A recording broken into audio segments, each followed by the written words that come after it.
त्यानंतरची बातमी नाशिकमधून आहे। नाशिक शहरामध्ये सकाळपासून अपघाताच्या घटना घडतायत। कुंभमेळ्याच्या अर्धवट कामांमध्ये हलगर्जीपणा केल्यानं त्याचा त्रास नाशिककरांना भोगावा लागतोय। नाशिकचे उपमहापौर एका अपघाताची पाहणी करत असतानाच दुसरा अपघात घडला। ज्येष्ठ नागरिक दुचाकीवरून जात असताना गाडी अडकली खड्ड्यामध्ये आणि ते रस्त्यातच पडले। आढावा घेतलाय मुकुल कुलकर्णी यांनी।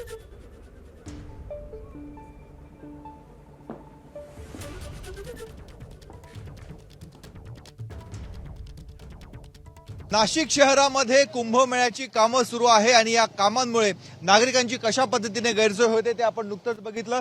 हे काका आता गंगापूर रोडहून नाशिक शहराच्या दिशेने जात होते, मात्र त्यांची गाडी फसली। काका काय झालं? काय नाही, गाडी खड्ड्यात गेली ती. हो. बाकी काही नाही झालं. पण मग रस्ता काय तुम्हाला लक्षात नाही आला? नाही, लक्षात आलं ते खड्ड्यात गेली गाडी. लागलं? हो, हवे. ज्येष्ठ नागरिक आहेत ते आपल्या दुचाकीने जात होते, मात्र त्याच वेळेस खड्ड्यामध्ये गाडी पकडली। उपमहापौर नुकतेच इथे आढावा घेण्यासाठी आलेले होते। उपमहापौर साहेब, आपण त्यांची आता मदत करतायत, परंतु ह्या कामांबाबत आपलं काय म्हणणं आहे? आज सकाळपासून फार मोठ्या प्रमाणामध्ये रात्रीपासून पाऊस सुरू आहे। वारंवार आपण जी परिस्थिती आता उद्भवलेली आहे, या परिस्थितीची जाणीव वारंवार प्रशासनाच्या आम्ही निदर्शनास आणून दिलेली आहे।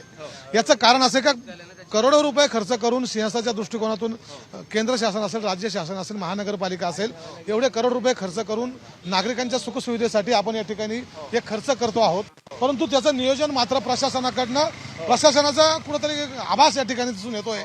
आणि कॉन्ट्रॅक्टर आणि यांचा जो काही समन्वय या ठिकाणी समन्वयाचा अभाव दिसून येतोय। सातत्याने आम्ही या ठिकाणी यापूर्वी पाऊस पडण्यापूर्वी आम्ही सांगितलं होतं की सेफ्टी बॅरिकेटिंग हे फार महत्वाचे आहे, त्या दृष्टिकोनातून तशा सूचनाही देण्यात आल्या होत्या।